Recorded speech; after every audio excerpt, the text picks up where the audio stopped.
Hey everyone, welcome back to my channel. So I have a heavily requested subject to draw today, and it is called hair. I've been asked to teach people how to draw hair for a very long time on my channel. I think I touched base with it maybe a year ago, but I haven't really gotten to in-depth hair design. Now, I'm going to go over the tools that I'm using. Okay, this is a standard 4B pencil. It doesn't matter what brand you use.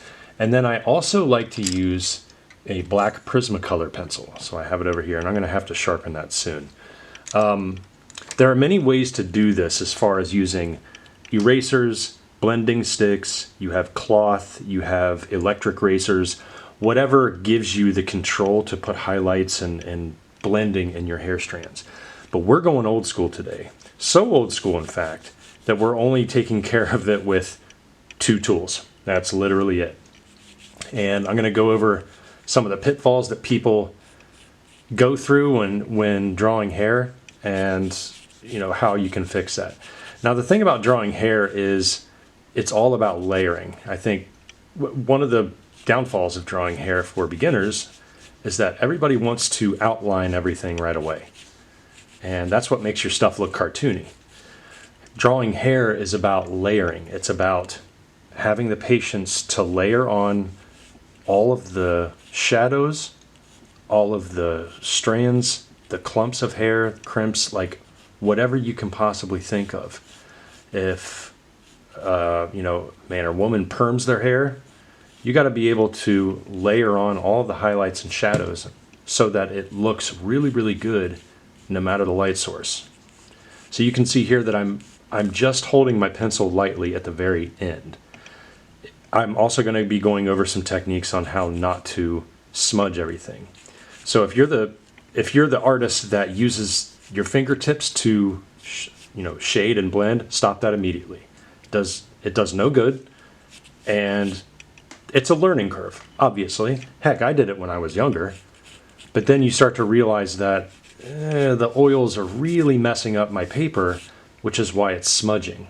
The other thing that using your fingertips does that's detrimental to your drawings is the oils stay on the paper, so that when you need to go back over an area to blend it in, you're blending regular graphite on top of paper, and then all of a sudden you're hitting the oils of your hands, and then you're going back to paper, and it never looks good, ever. So if you're going to use blending sticks, which is a safer bet, do it sparingly. Okay, so what I'm doing here is I'm just outlining the different shapes that I feel could be shown with this clump of hair right here. So obviously I'm drawing a female head. She's got long hair. And I don't really like to jump into details yet until I'm confident in the shape of hair that I have. Okay, and also do some self-portraits. This is a really good method to learn how to draw hair too. Notice how I'm not paying any attention to the face. I just have a standard oval. We're not doing any facial features. We're just indicating where the neck is. Okay, I darken it up just a little just so you can see where the chin is and everything. Okay, here's how I would start. Now, when it comes to layering, always start lighter and move darker. You can always blend that stuff later. Don't outline. You can see the part in the head up here, and what I'm going to do is the first strands that I'm going to lightly place in with gestural lines, those are going to be darker, and then I'm going to release pressure as I move down the strands of hair. Okay, think of your strands of hair as larger clumps working together. Another beginner mistake is trying to draw every single strand of hair. So what happens is you end up drawing a spaghetti head, and you definitely don't want that.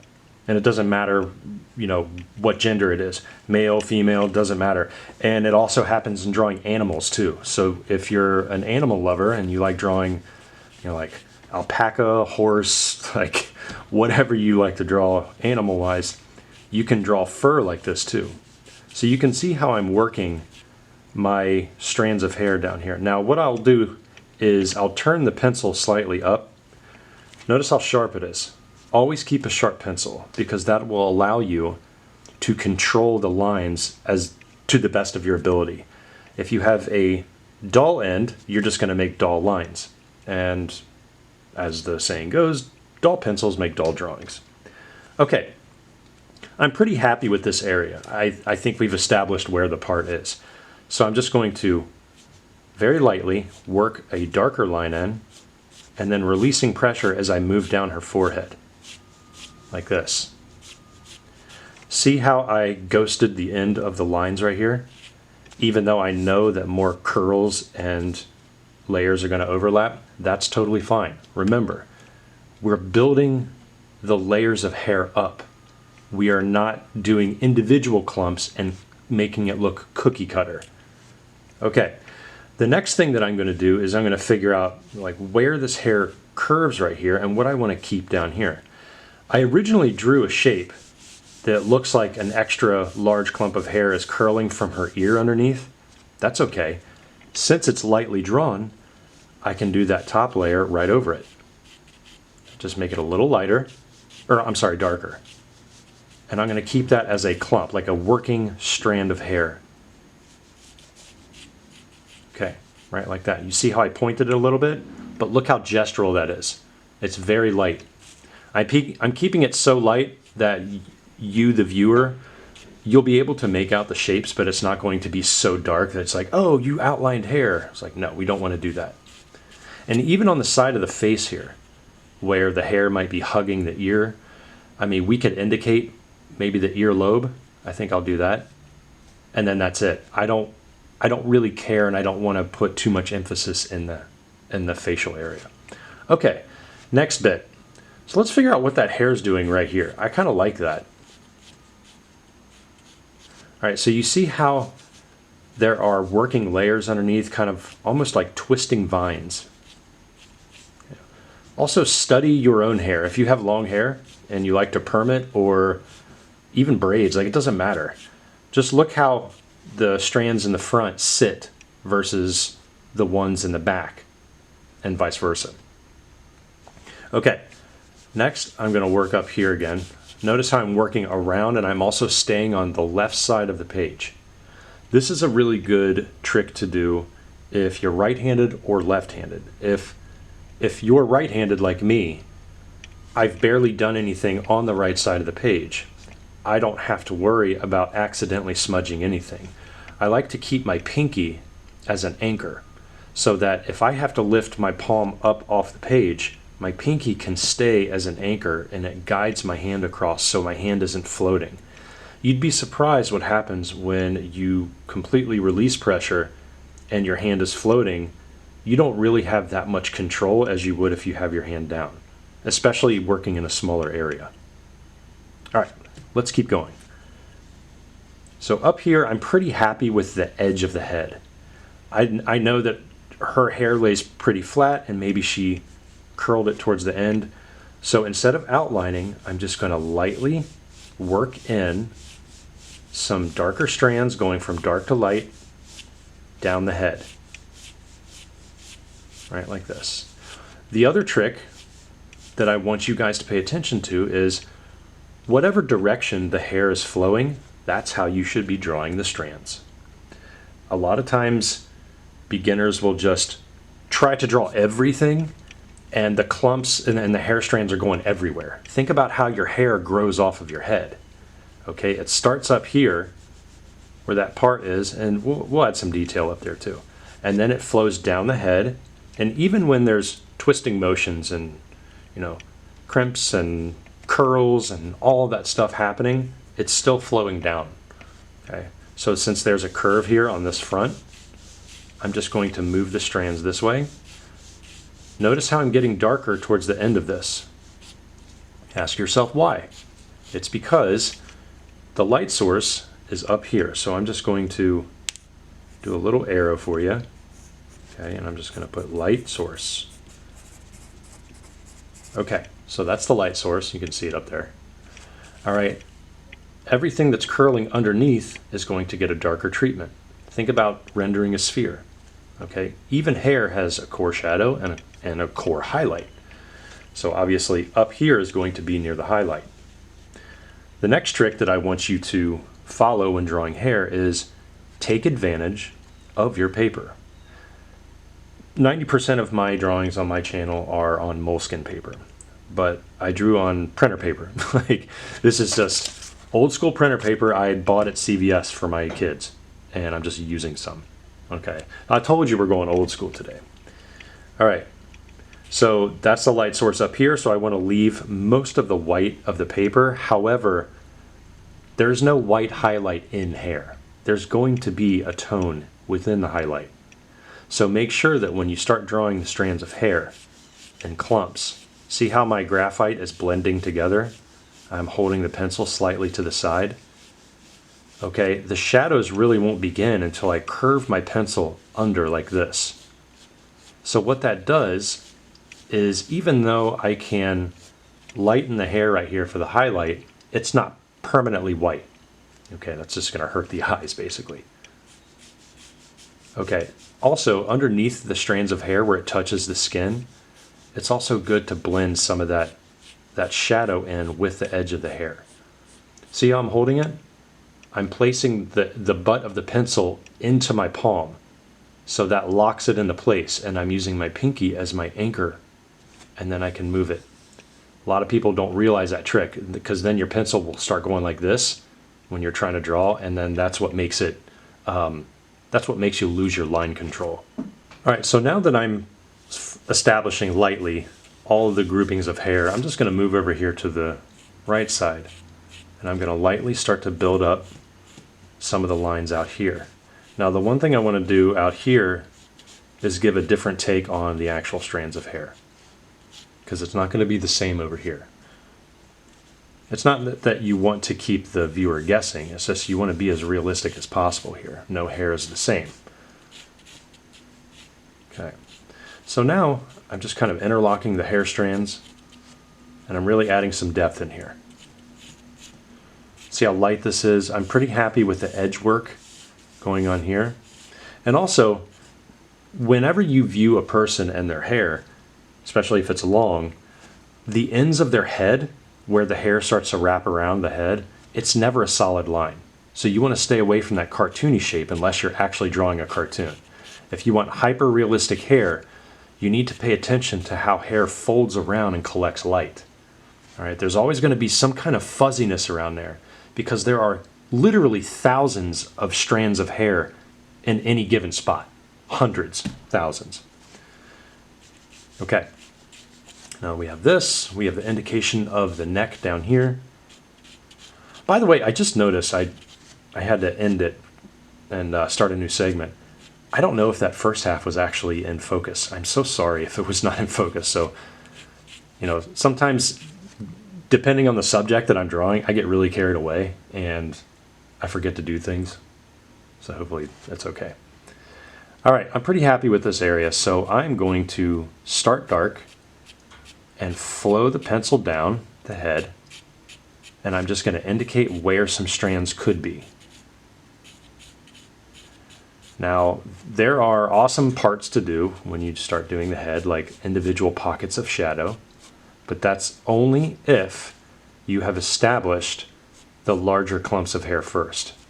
Notice how inside here where that ear would exist, I can start dark, and I can just release pressure as I'm moving down, and look how that pops off. Now, remember what I said about having the strands of hair flowing the way they would grow on the head. So when you draw it, start dark, move light, start dark, and move light. There we go. So now it's moving down this way. This part isn't really smooth yet. I can definitely just take my pencil and walk it in front of it, and then underneath it. That darkness right there, that's why I like the 4B pencil. I have my 6B, or I'm sorry, I have my black Prismacolor just in case, but I'm probably not going to need it. There we go.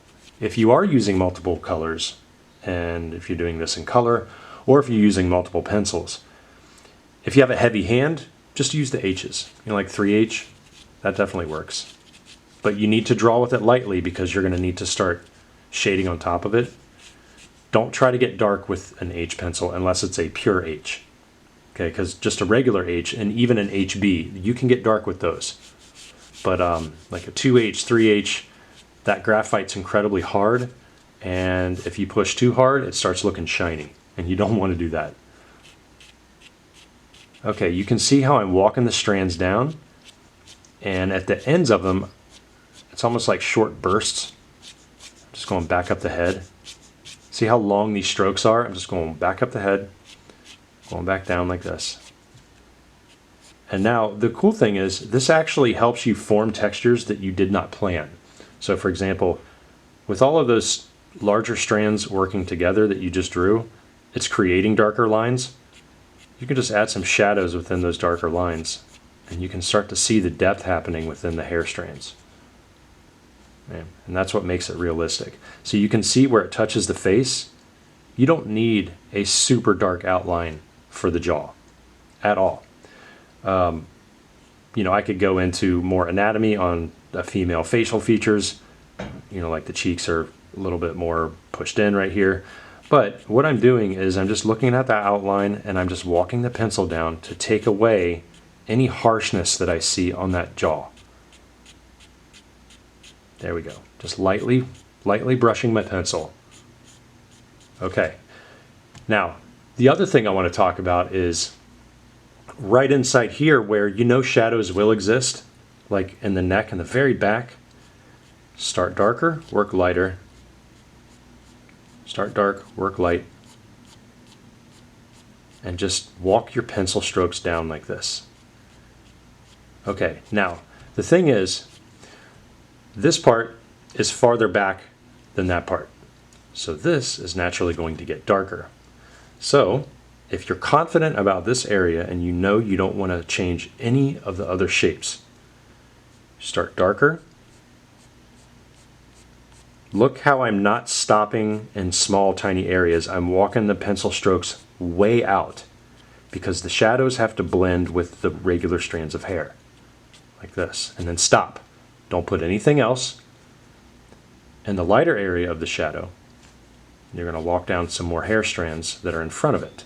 Okay, so now that we've established pretty good markings for the larger clumps of hair, let's start worrying about, or not worrying, but let's start focusing on how one strand of hair or clump of hair can overlap the other one if you're doing curls or whatever. Okay, so remember when I said earlier about sections overlapping the others. So if you have one drawn underneath and you have strands of hair flowing like this, that's totally okay. We're going to start light. Now, this whole strand is coming over and it's going to stop right there. And then underneath it, I'm just going to draw some going the opposite direction. So right now you can start to see pockets forming with just a very, very light outline. Now we're not going to do anything fancy here. Instead, we're just going to slowly build up strands of hair and larger clumps of hair, going in the direction that they're growing from the head. Now we're moving down like this. The strands that I'm sketching with my pencil, because it's, you know, slightly tilted to the side, it's tilted so much to the side that each stroke looks like they're already blending together, and that's okay. Just start dark, because there has to be value in between the strands anyway. Remember, we are not drawing every single strand of hair because we are trying to avoid spaghetti head, and we don't want to do that. Instead, we're going to pay attention to the layering first and then building up the shadows. So I'm probably going to end that right there because part of the hair crisscrossing there wasn't making sense. Notice how I'm starting dark and I'm moving lighter back up that larger clump. Like this. The other thing that I want you to notice that I'm doing, see how I'm leaving some of the white for the paper? That is a natural highlight. I don't have to use an eraser for that.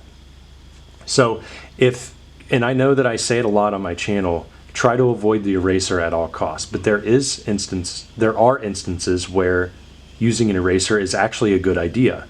If you have an electric eraser that's skinny, and you're already confident about the blending that has happened within the hair, go right ahead and try to erase some of it. Okay, that's fine, but you still want to avoid using the oils of your hands, so don't use your fingertips at all. Ever, actually. Don't use those ever when you're drawing. Okay, even the strands in the back. Notice how I'm not finishing the clump of hair. I'm just showing you where it could exist. Now I'm going over previous strands that I drew. Because remember, we are layering. This is the beauty of starting light and then going dark. There we go. So now what we have is a very organic way to draw hair that will just sit on the head, and then the hair will just flow naturally down to the shoulders.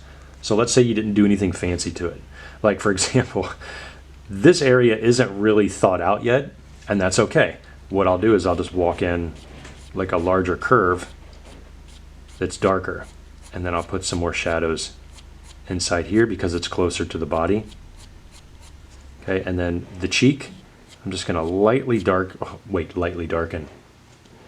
Does that make any sense? I don't know. I have so much fun doing this that I kind of mix up terminology. I apologize. There we go. So now you can see the edge of the head. Okay, and then we're going to put some more shadow in here to try to blend the skin in with the hair and the cast shadow that the hair is actually putting on the head. So you can see that the outline of the face is kind of fuzzy right here. That's good. That's what you want.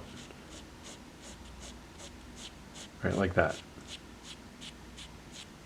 Okay, so now that we've established that, let's figure out what's going on in here. I think some of the hair is probably going to come back over on the neck.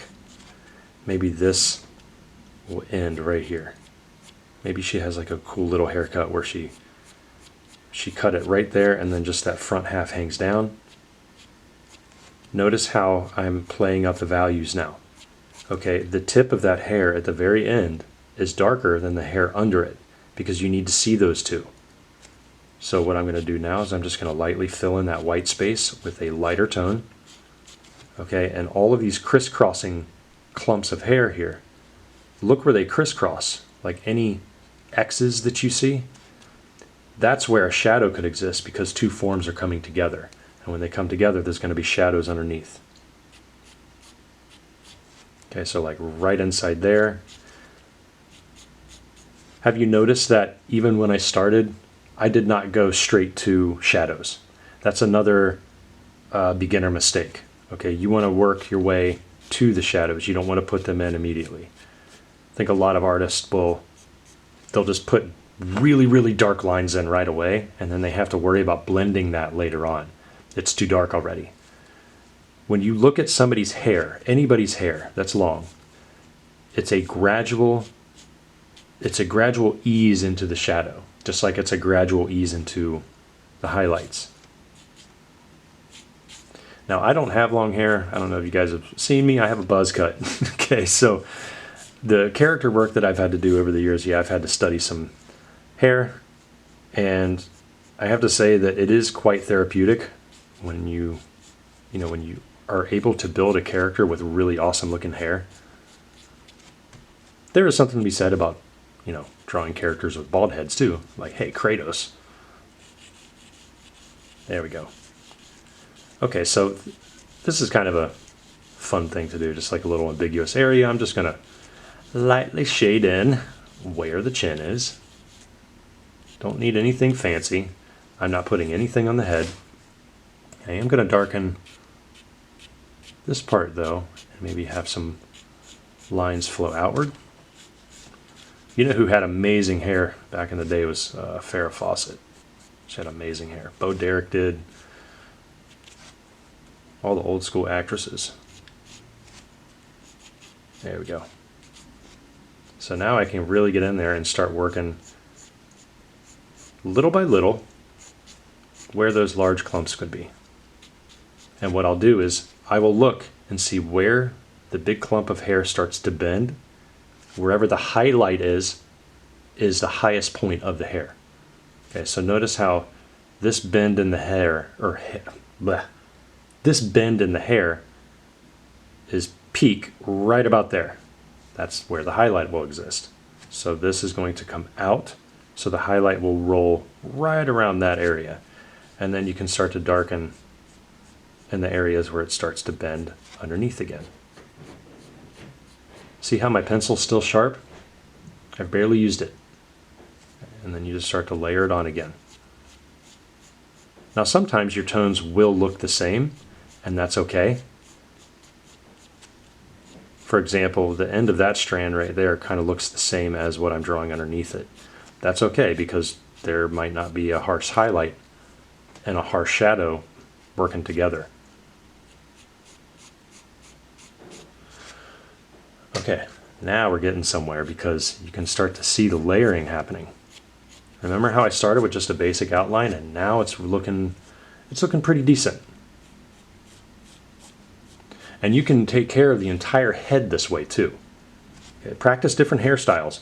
Mohawks, like perms, afros, buzz cuts, whatever you can think of. It's all about getting better. There we go. Also, if you've stuck around this far, thank you very much. I run a private mentorship. If you're interested in a private mentorship, check the links in the Discord, or check the links in the description below. I have a link to our Discord, and also my email, which is bobbyrebholz@gmail.com. If you want some more information on the mentorship and how I run it, all skill levels are welcome. It doesn't matter how good you are, it doesn't matter how bad you are. Everybody starts on an even slate, and everybody has a different assignment. It's on a rolling basis when you sign up. Okay, you get 8 total sessions, and we talk about your individual goals. So each person's going to be different. And I go over not just about getting better and not just about creature design, but drawing in general. And also marketing, starting a portfolio, how to find jobs in the industry, even resume building. And the reason I'm able to do that is because I've been in the industry for over a decade, and I've been through the ringer. Okay, I know what it feels like getting rejected. I know what it feels like getting ghosted. It's just part of the game, and unfortunately, we have to go through it in order to get better. Okay, so like right in here, see how I'm wisping the pencil across? That's what we need to do. Large strokes, dark to light, dark to light. Work on that pressure. And when you layer hair, just remember that if you do end up drawing individual strands, that's okay. Just lightly start placing them together and blending them together until a larger clump happens. There we go. So hopefully today's lesson was helpful. I love doing this kind of stuff. I could do 50 videos on just hair, but keep practicing with this. Join our Discord. Check the link in the description and show your sketches. We encourage all kinds of doodles and people to show their stuff, asking questions, critiques, all of that. So I encourage you to check those out. If you're interested in the mentorship, just please let me know. And if you join our Discord, you can DM me about that too, and I'll give you some more information. If you found today's lesson helpful, give a comment below. Tell me what you're working on. Like the video, subscribe, comment. All that helps me out, helps the channel out, and it pushes it out to more people. So thanks everybody. Hopefully this helped in drawing hair. Again, it's an ongoing process. Maybe I'll do another hair video where I will do some time lapse, and I'll do a super detailed one. But until then, peace.